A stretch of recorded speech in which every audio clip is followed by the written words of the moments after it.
shit's in the safe. Got me a spot out the way. Nigga just tryna be safe. Let's get to sports talk.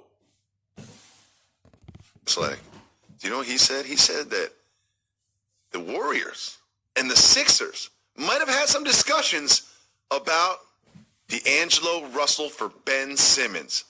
Jalen Rose, what do you think about this potential deal? Does This it make definitely sense? makes sense. Oh, It makes a lot of sense? sense. It makes a lot of sense. This makes sense to you? It makes a lot of sense. You know why it make a lot of sense? Because of the way Ben Simmons approached the game, the way he played on the floor, it fit everything for him to be with the Warriors. I say this because you got Clay and Steph coming back next year. Them is shooters. And his game is dishing out to a three-point shooter and let him score. Facilitate having three-point shooters around you. And Klay Thompson and Steph Curry fit his style. His game is built for that. To have three-point players around him so he can distribute the basketball, break down the defense, and kick it off to a three-point shooter. That's why his game makes sense playing with the Warriors. This is why it makes sense for them to talk about it, because Ben Simmons fit everything for them. You know the one thing about being a former player and doing this job for as long as I have, sometimes you say controversial things that people take personal. And I remember being a person saying, I love Ben Simmons. I love Joel Embiid, but I don't think they can maximize their potential together. They're both so very talented that you got to build a team around Joel Embiid that people can make shots and create opportunities for him and not clog the paint. For Ben Simmons, you have to create a squad around him where he can basically be a power guard, where there's shooters around him and a big that can catch lobs like Capella. You see what I'm saying? It fit everything with the Warriors. When you got Embiid that playing the paint, then you got Ben Simmons going to the paint. So it's clogged up. And that's why his makes sense to go to them. Because he can throw out of you to Zilly. Now he could to Looney, my bad. To Looney. His game and fit of being around three-point shooters. Having a guy he could throw out of use to, and that's Looney. And B is the same way, somebody who could create something for him. Ben Simmons could do that, but Ben Simmons' game is to have three-point shooters surrounding him. Because he clogged up the paint with Embiid. And they both need spacing. Or DeAndre Jordan. Since they're on the same team, it clogs the paint and distorts the spacing. If I'm the 76ers, I'm not giving up Ben Simmons for D'Angelo Russell. I just feel like Ben Simmons is not only the better player now, but has more potential to be better 2-3 years down the road. I'm not making that trade. I'm not saying you trade those two guys apples to apples, because I agree with your comment. But that's why you toss other players into the deal, third teams into the deal, salaries, picks. It'll be interesting to see how and or if this plays out. Yeah, and again, I just want to emphasize that this is just a rumor. You know what I mean? This is something that there's going to be a lot of these coming up in the next month or so. But this one I found really interesting, especially because it involved a couple superstars, all-stars. Now, I want to tell you something happened in the NBA that has never, ever, ever happened before.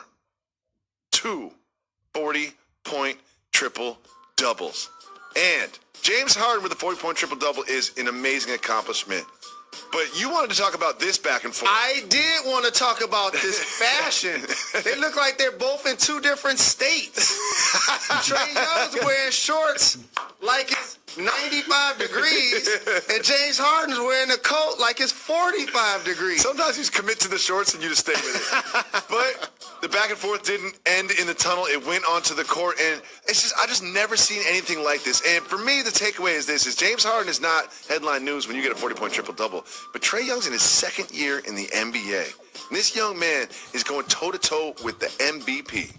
That's nothing to James Harden. He's been doing this since he stepped in Houston. He's been doing that for a while now.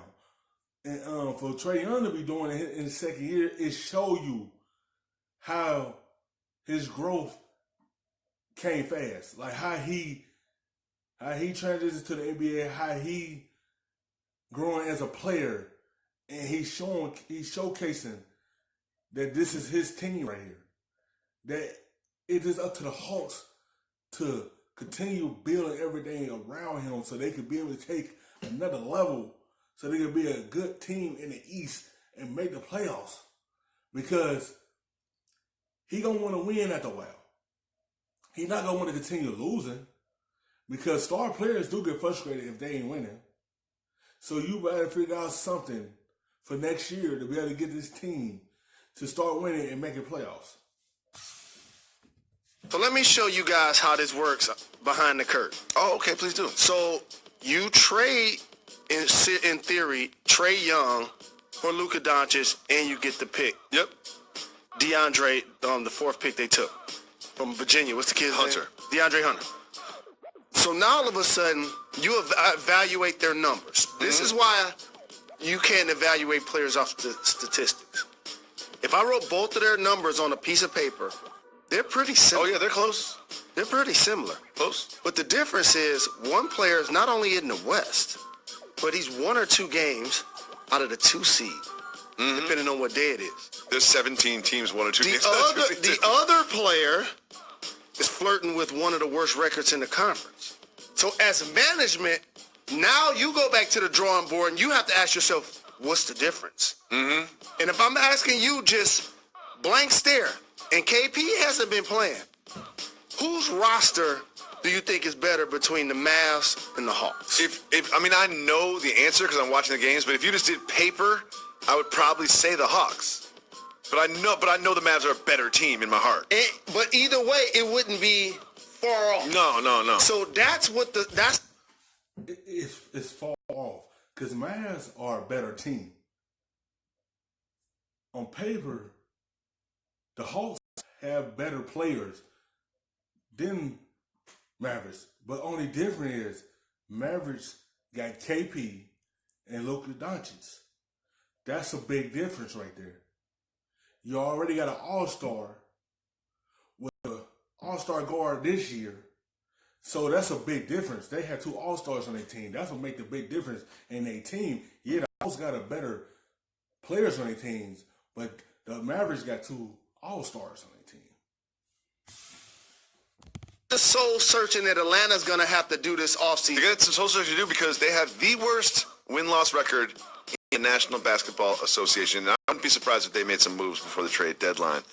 So, Jalen, there's a rumor. They're trying to get Andre coming. There's a rumor. We need him in Detroit.